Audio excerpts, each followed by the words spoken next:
Olá, seja muito bem-vindo, seja muito bem-vindo. Meu nome é Gebus e este é o sétimo módulo do curso Desperte para o Mundo Real, a Dualidade e as Armadilhas.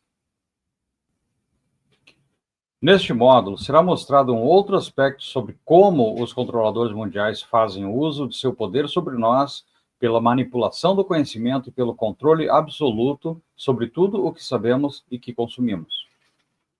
O recurso mais antigo e mais eficaz do qual os controladores mundiais fazem uso para exercer o seu controle sobre as massas, ou seja, nós, é a dualidade.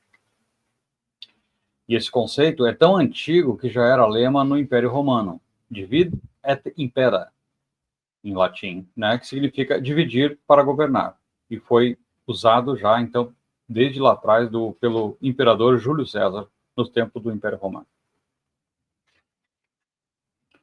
Indo um pouquinho mais longe, também é dito por alguns especialistas em exopolítica que esse nosso mundo, estando na terceira dimensão e sob a quarentena a que estamos submetidos, como foi explicado lá atrás, no primeiro módulo, a criação da matriz, este aqui é um mundo de dualidade, onde devem coexistir o bem e o mal, ou as forças da luz e as forças da não-luz ou das trevas, onde também existem as limitações ao nosso verdadeiro potencial energético devido a manipulações mentais e genéticas. Porém, devido ao fato de esta quarentena na Terra ter aprisionado também aqui dentro os seres negativos que nos dominam e nos controlam, com o tempo passou a haver um grande desequilíbrio nas energias da dualidade, com grande preponderância das energias negativas. Esse desequilíbrio tornou nossa realidade muito desigual e com uma egrégora mundial preponderantemente negativa em termos de vibrações de frequências energéticas, que são as energias negativas geradas pelos sentimentos de discórdia, de ódio, de orgulho e egoísmo, de divisão e principalmente também de medo, de insegurança e de doenças, principalmente desde os anos 90, vamos dizer assim, que esse controle maior, com uma negatividade maior sobre a egrégora mundial, foi executado pelos controladores mundiais. Por isso, os conceitos de Yin e Yang, sendo as duas forças opostas que formam o equilíbrio, as forças da luz, ou as forças da luz contra as forças das trevas, estão sempre presentes em nossa realidade, porque essa dualidade está em tudo por aqui, porém com predominância das forças da não-luz. Isso porque, presos em uma realidade dual e sem acesso ao nosso poder pessoal, de percepção do universo cósmico e das comunidades galácticas, e sem a lembrança de quem nós somos de verdade, somos facilmente iludidos e manipulados nessa existência física mais densa da nossa terceira dimensão. Esse princípio de dividir para governar não é tão antigo por acaso. É assim porque vem de cima, das instâncias superiores que governam esse mundo desde o começo, lá atrás, há 26 mil anos atrás.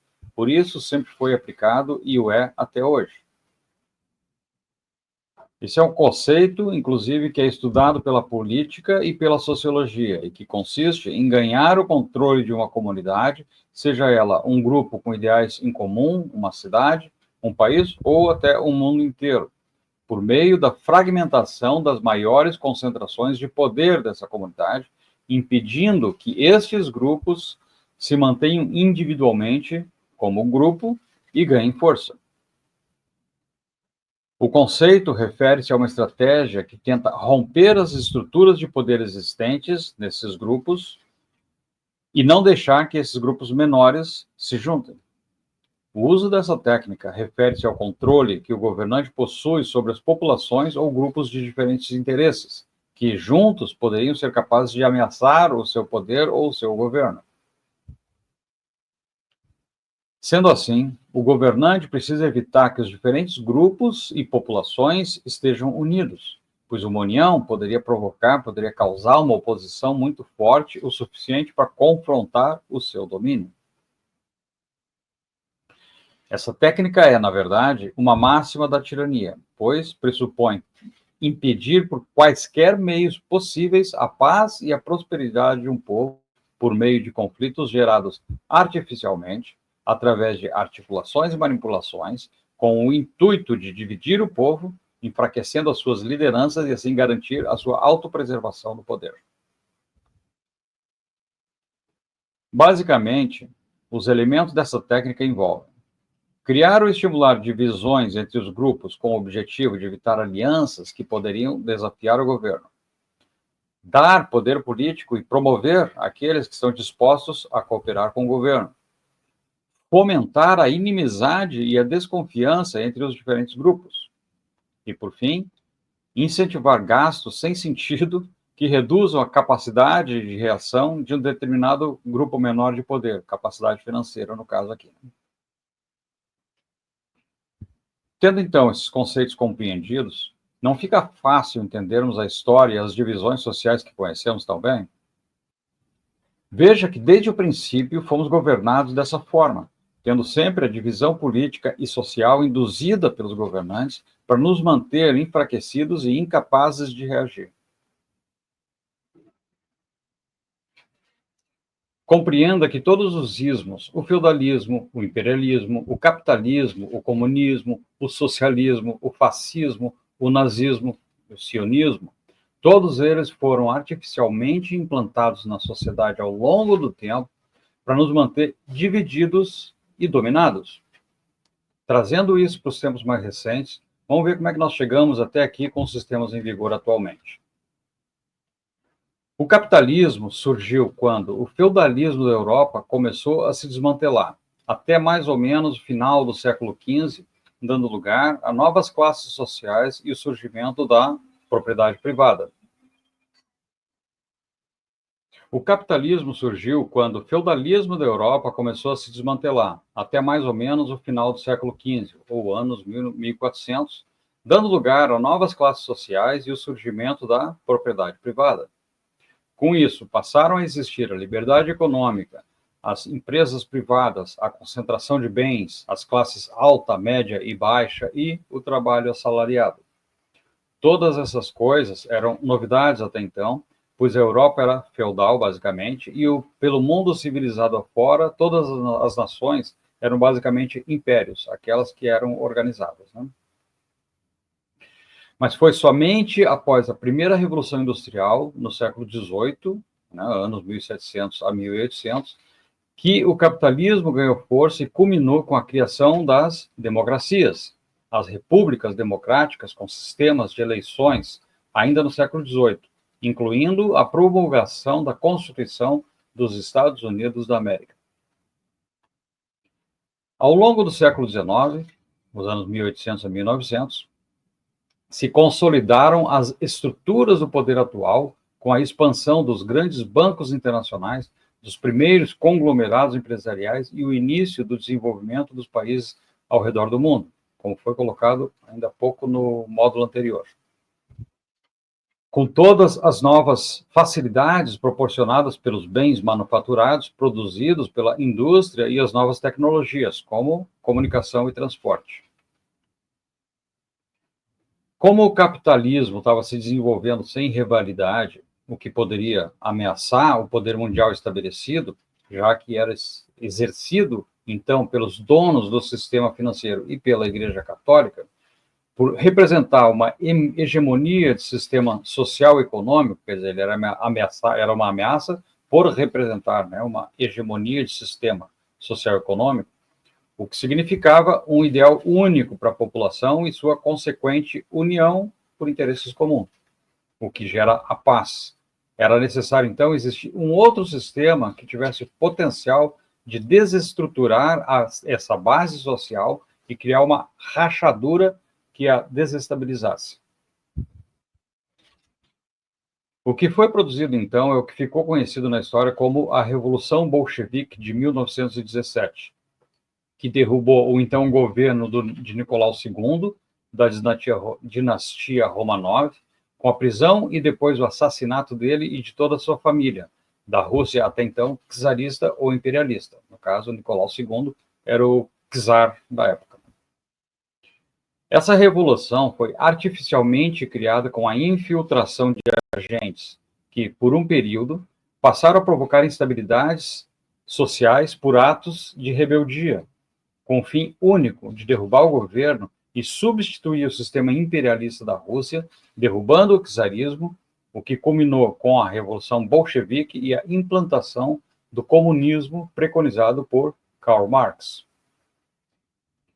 E a criação da União das Repúblicas Socialistas Soviéticas, a URSS, a chamada União Soviética.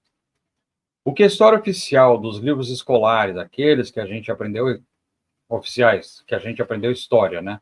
O que essa história oficial não conta é que essa revolução não nasceu do povo organicamente, mas sim ela foi financiada por banqueiros internacionais, liderados pela dinastia Rothschild, e os revolucionários liderados por Leon Trotsky, que também era um judeu askenazi, cujo nome verdadeiro era Lev Davinovich Bronstein, assim como outros do grupo revolucionário que também eram judeus askenazes.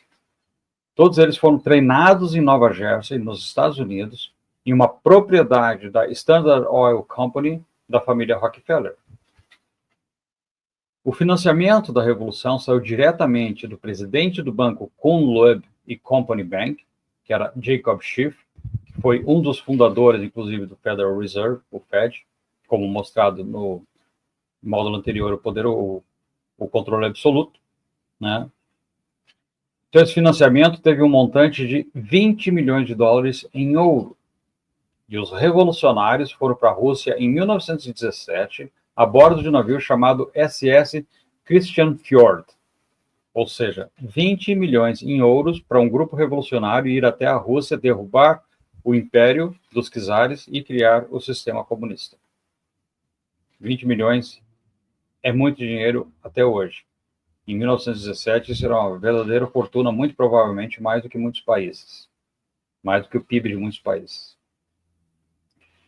Esse movimento estava também recebendo o apoio da sociedade secreta chamada o Comitê dos 300, um dos mais altos níveis hierárquicos da estrutura maçônica, que também estava sob o comando dos controladores mundiais. Apesar de todo o esforço do poder mundial para abafar essa história, ela sobreviveu e ficou registrada em alguns livros antigos, por isso é possível hoje a conhecermos. Um desses livros é o The Secret History of the New World Order, ou A História Secreta da Nova Ordem Mundial, de Herbert Dorsey III. É importante notar também que esse fato, além de outros ainda anteriores, é um dos principais pivôs do antagonismo histórico entre os controladores mundiais e a Rússia, e que também é a verdadeira raiz da atual guerra na Ucrânia. Essa coisa já é bem antiga. Essa rixa da Rússia com os controladores mundiais é bem antiga. Essa rápida contextualização histórica serve para mostrar o quanto e a que nível o conceito de dividir para governar é levado a sério e aplicado nesse mundo. Veja a que ponto os controladores mundiais são capazes de chegar para manipular a sociedade para manter o seu poder. Assim como esse exemplo, se formos estudar cada um dos conflitos, guerras e outros eventos que causaram grandes rupturas ao longo da nossa história, a verdadeira história, não aquela oficial feita de ficções pela mídia e pelos livros de história, os livros escolares, nós vamos ver a ação do planejamento cuidadoso e do financiamento por trás de cada um deles. É dessa forma que eles provocam as divisões sociais e políticas, que colocam as pessoas umas contra as outras, por questões ideológicas, enfraquecendo as bases da sociedade. Divide et impera. Isso é usado tanto na política como nas religiões, pois estes dois setores andam juntos, fazem parte de um mesmo poder na condução dos rumos da sociedade, como ficou evidenciado no módulo O Governo Oculto. Também como foi explicado anteriormente, todo o nosso conhecimento é manipulado. é dirigido para que as induções sociais tenham os resultados projetados pelos controladores mundiais. Portanto, todos os sistemas sociais ao longo de toda a história foram cuidadosamente planejados para surgirem no momento apropriado. Por isso, é preciso entender que não importam os nomes, ou quem influenciou quem, ou que presidente fez o quê, ou qual partido ou corrente política é melhor, se é de esquerda, se é de direita, porque o que importa é o que está acima de tudo isso, lá no controle central, e que comanda todo esse jogo e que provoca todos esses fatores para nos manter na ilusão da divisão e da discórdia. Focar nos personagens nos faz tomar partidos, faz com que as emoções sejam alimentadas, e assim nós caímos nas armadilhas da dualidade e das divisões sociais. Assim como no exemplo acima da Revolução Bolchevique, todos os grandes conflitos também foram frutos de um cuidadoso planejamento, e as crenças oriundas desses eventos foram aplicadas em nossas mentes pela propaganda. Pense assim: se eles não tivessem feito isso, não existiria o comunismo no mundo. Não existiria também alguém como Karl Marx ou Trotsky na história, né? Todos esses fatos, personagens e eventos foram estimulados, planejados e financiados, e suas causas e efeitos distorcidos pela propaganda, como nós vimos anteriormente, para nos induzir a acreditar nas ficções criadas que geram apenas causas e divisões. Por exemplo, o Manifesto Comunista, escrito por Karl Marx, que também era um judeu askenazi, cujo verdadeiro nome era Moses Mordecai Marx Levy, e Friedrich Engels, e que até hoje é insistentemente introduzido nos sistemas educacionais para doutrinar os jovens e manter assim acesa a chama da discórdia e do esquerdismo, quer dizer, até hoje as escolas ainda ficam repetindo as histórias do comunismo e de Karl Marx, e incutindo essas ideias e ideais com muitas distorções na cabeça dos jovens, justamente para manter esse clima e essa chama acesa. Então, retornando, né, o Manifesto Comunista ele foi, na verdade, redigido por Adam Weishaupt, que foi o fundador dos Illuminati da Bavária, 70 anos antes da publicação por Karl Marx. O que o Marx fez foi, na verdade, codificar o projeto dos princípios revolucionários de Weishaupt e dos Illuminati. Assim consta no livro As Sociedades Secretas e o Seu Poder no Século XX, de Jan van Helsing, sobre o capítulo Karl Marx. Abre aspas, citando o livro. Aqui aparece claramente como os Iluminados da Baviera criaram na Inglaterra e na América os sistemas capitalistas, tão bem como os anticapitalistas, às vezes mesmo comunistas, o que lhes permitiu utilizar o conflito que disso resultou de forma maquiavélica. Eles conseguiram manter a humanidade numa discórdia constante e numa perfeita confusão. Fecha aspas. E assim é com todos esses movimentos divisionistas, sistemas de governo, correntes políticas, conflitos e guerras que aconteceram no mundo. É assim com todos eles. Se nós formos investigar um por um, todos nasceram nas reuniões secretas de alguma sociedade secreta e foram vendidos à população por meio da propaganda tendenciosa que distorce os fatos conforme os resultados planejados. E não é diferente com as religiões. Em todas, há, em algum ponto da história, a mão da manipulação por trás para se criarem as divisões ideológicas no campo da espiritualidade, com a confusão para quê, né? Com a confusão criada pelas muitas crenças, nos afastar assim da realidade espiritual que nos levaria à libertação deste domínio que nos limita e nos subjuga. Essa dualidade, essa necessidade que sentimos de sempre optar por este ou por aquele, está impregnada de tal forma em todos nós que nós sequer conseguimos conceber viver fora desse sistema. Ela é praticamente inerente a esse mundo. Tudo o que fazemos e o que pensamos, em tudo o que fazemos e pensamos está a dualidade. É o que nos leva também a sermos competitivos, quando na verdade nós não precisaríamos ser. Bastaria cada um sempre ser o melhor que puder em todas as coisas e se aprimorar continuamente, ou apenas buscar fazer as coisas bem feitas do jeito certo, sem se importar se o outro faz melhor do que nós.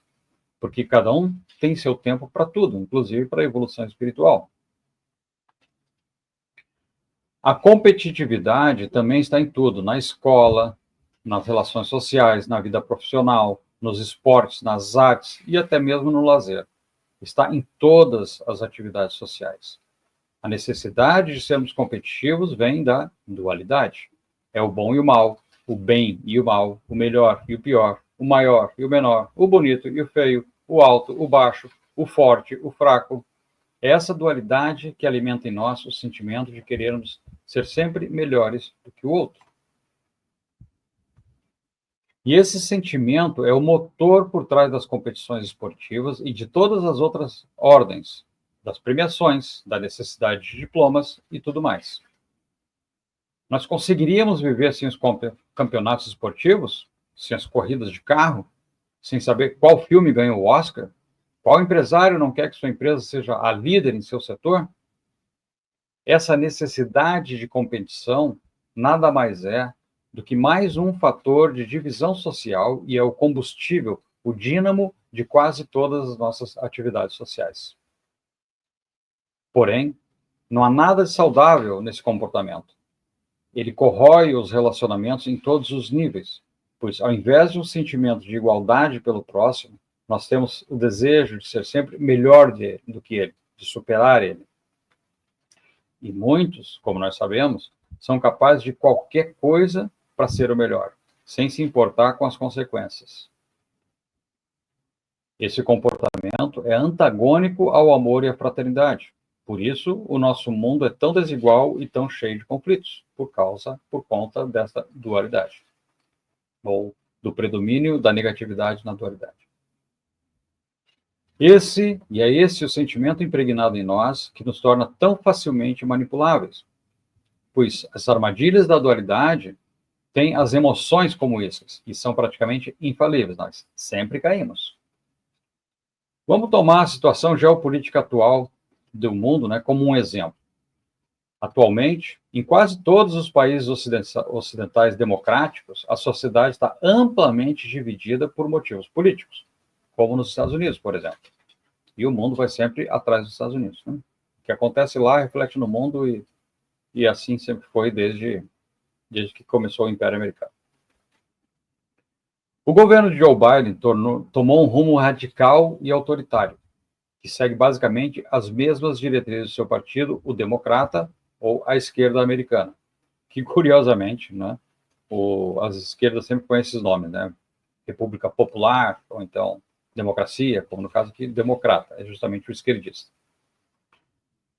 Do outro lado, nós temos o ex-presidente Donald Trump, do Partido Republicano, no qual, aparentemente, uma imensa maioria dos americanos deposita a sua confiança, pois votou maciçamente e ele venceu as eleições desse ano.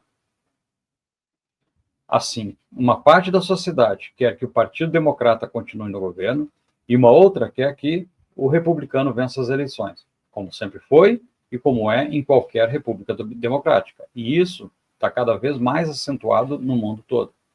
Essa é, então, a armadilha da dualidade. A questão é que não faz a menor diferença quem vença as eleições.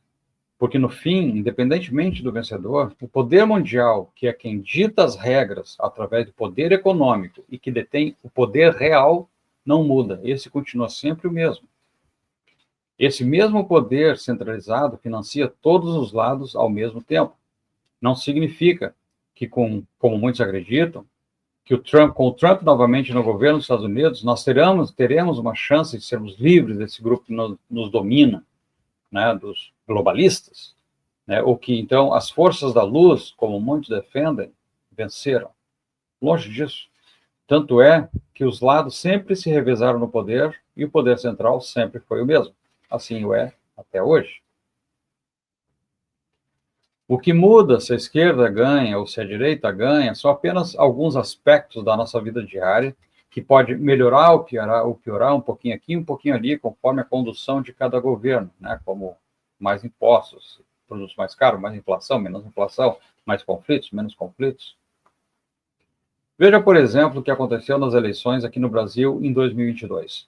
A maior parte da população estava, de forma visível e inquestionável, mobilizada para manter Bolsonaro no governo.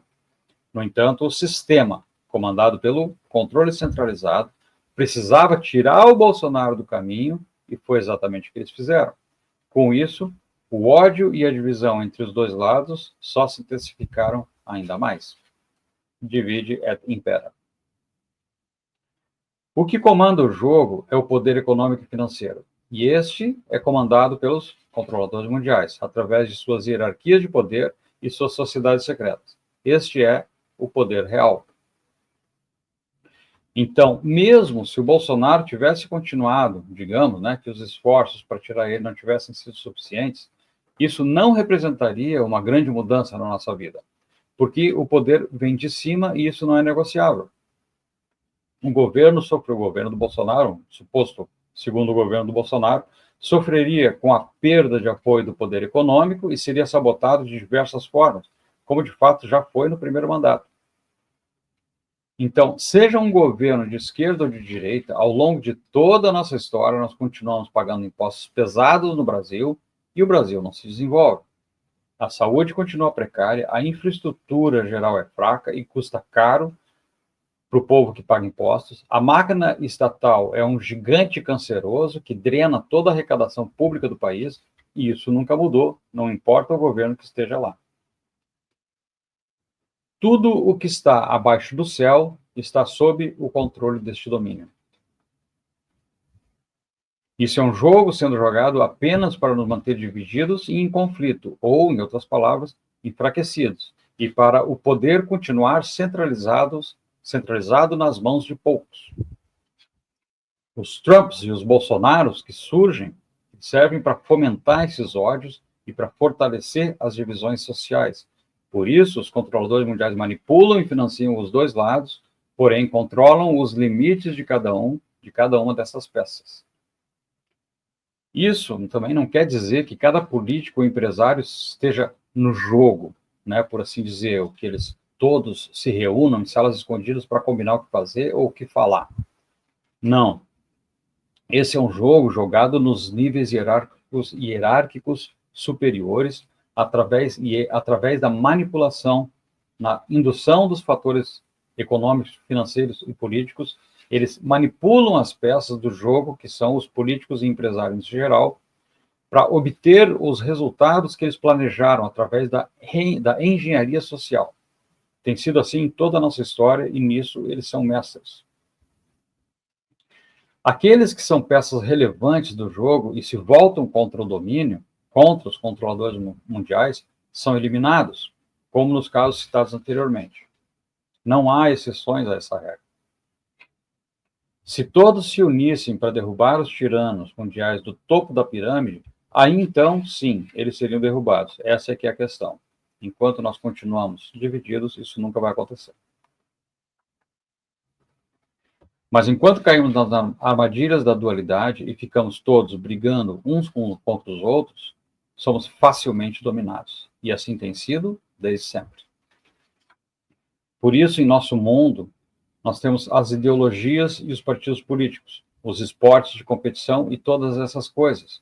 Elas são criadas e fomentadas para nos manter divididos, como demonstrado nesses exemplos apresentados. Vamos, por um momento, considerar que as coisas fossem diferentes, que não existisse esse sentimento de competitividade em nós e que nós não fôssemos manipulados como somos. Todos estaríamos unidos por um objetivo comum, que é o bem-estar geral, não é isso? Não precisaríamos ter políticos de esquerda e de direita, teríamos apenas governantes que seriam eleitos por sua capacidade e méritos, estando entre os mais capacitados de um povo para administrar essa cidade, a sua cidade, ou o estado, ou o país. Aliás, talvez nem existissem as fronteiras. E as empresas seriam voltadas para o desenvolvimento geral da comunidade e não para fins apenas de enriquecimento pessoal e poder econômico, o que gera a concentração de renda e de poder e os estratos sociais. Essa seria uma cidade avançada e o progresso seria um fenômeno natural, com a tecnologia evoluindo para que pudesse beneficiar a todos, sem que nenhuma tecnologia fosse escondida da população, como acontece hoje. No entanto, uma coisa assim está tão fora da nossa realidade que para nós é apenas uma utopia. Mas seria perfeitamente possível se não fosse pela dualidade, com predomínio das forças negativas, e assim que funciona nos mundos onde o sistema é outro. Nos mundos de onde vêm esses tantos discos voadores que são vistos desde sempre pelos céus e que não estão sujeitos a um controle fechado como nós estamos. Nesses mundos, essas coisas, segundo muitos relatos de canalizações de telepatas, esse mundo só assim. Inclusive nos livros espíritas isso é explicado também. Um outro efeito dessa dualidade deste mundo é a comoção emocional. Como o sistema sob o qual nós vivemos gera tanta pobreza, tanta miséria e tanto sofrimento, somos também, por outro lado, compelidos pelos conceitos religiosos a nos compadecer pelos que sofrem. E com isso nos mantém em uma vibração baixa, nos afasta daquilo que poderia nos libertar em última análise. Conceitos do tipo, fora da caridade não há salvação, que estão certos, porém distorcidos, nos mantêm acorrentados nesse sistema. A televisão fica permanentemente mostrando cenas terríveis de pessoas sofrendo em todas as situações e com muitas doses de sensacionalismo. Propaganda dos Médicos Sem Fronteiras mostrando crianças africanas que são pura pele e osso de tão magrinhas e pedindo a nossa ajuda em doações em dinheiro aparecem constantemente. Longos programas sensacionalistas que apresentam o sofrimento pessoal de pessoas que perderam tudo em alguma tragédia são comuns. Sim, nós devemos todos nos apoiar mutuamente. Porém, essas misérias do mundo são artificialmente provocadas pela manipulação que nós sofremos e os controladores usam, então, também este argumento da comoção para provocar chantagem emocional e, assim, nos aprisionar ainda mais. Tudo o que foi apresentado nos módulos anteriores demonstra como é feita essa manipulação. E sim, nós devemos ser bons, fazer o bem e amar o próximo.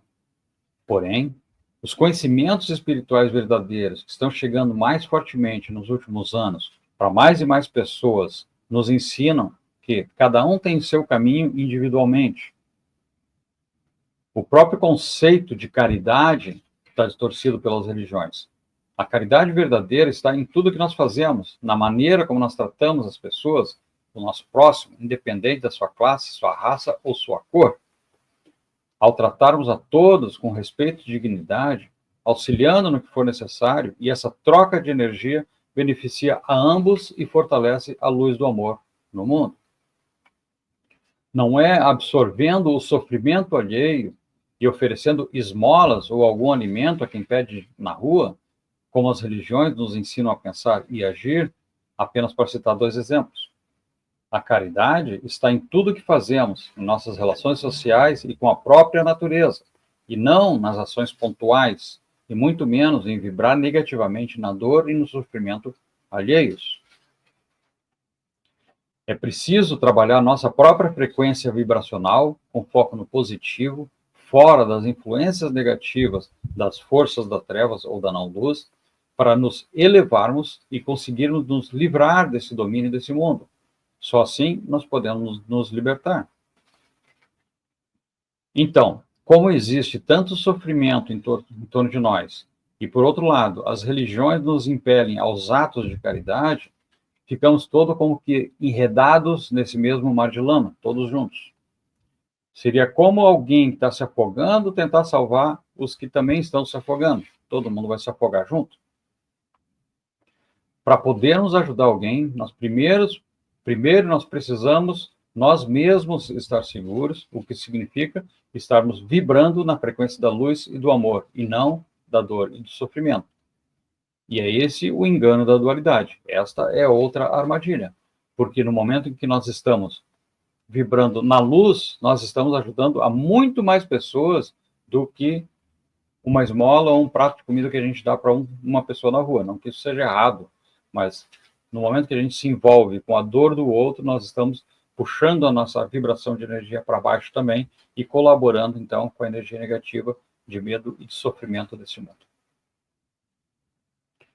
Por isso, nós precisamos exercitar a neutralidade, entender que nós não somos capazes de resolver os problemas alheios, e nem tampouco nós somos responsáveis por eles, salvo aqueles que são, claro, os nossos dependentes diretos. É preciso entender que, enquanto for assim, ninguém será salvo. A questão não é o desprezo pelos que sofrem, mas sim não permitir que o seu foco de atenção, a sua energia, seja consumida por isso e arrastada para os níveis inferiores de vibração. Isso significa a neutralidade, significa entender a situação, ajudar alguém se for necessário, se estiver ao seu alcance, mas não permitir que a sua energia fique focada no sofrimento alheio. Entender que cada um tem seu caminho, cada um está por consequência de suas próprias escolhas, e manter o seu foco, a sua energia em você mesmo, em seu crescimento espiritual, nas vibrações mais altas.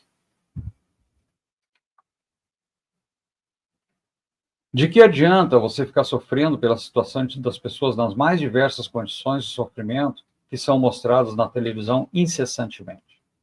Não adianta de nada para você e não adianta de nada para quem está naquela situação, mas mantém a todos em uma vibração baixa, negativa, de dor e de sofrimento, como querem os controladores mundiais. Essa é a armadilha. Nós devemos, na verdade, desligar a televisão para sempre.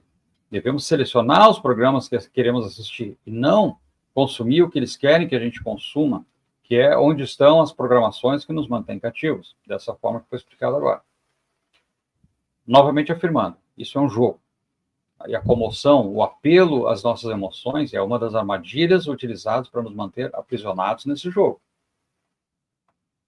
É preciso entender que nós estamos nesse mundo, mas nós não somos desse mundo. A nossa existência é eterna, enquanto nós passamos por aqui por apenas alguns instantes, que são os anos da nossa vida, das nossas vidas terrenas. É um piscar de olhos em relação à nossa real existência, que é eterna. Porém, ao passarmos por aqui e ficarmos presos pelas armadilhas da dualidade, nós perdemos a capacidade de saber quem somos e de poder voltar ao domínio de nós mesmos.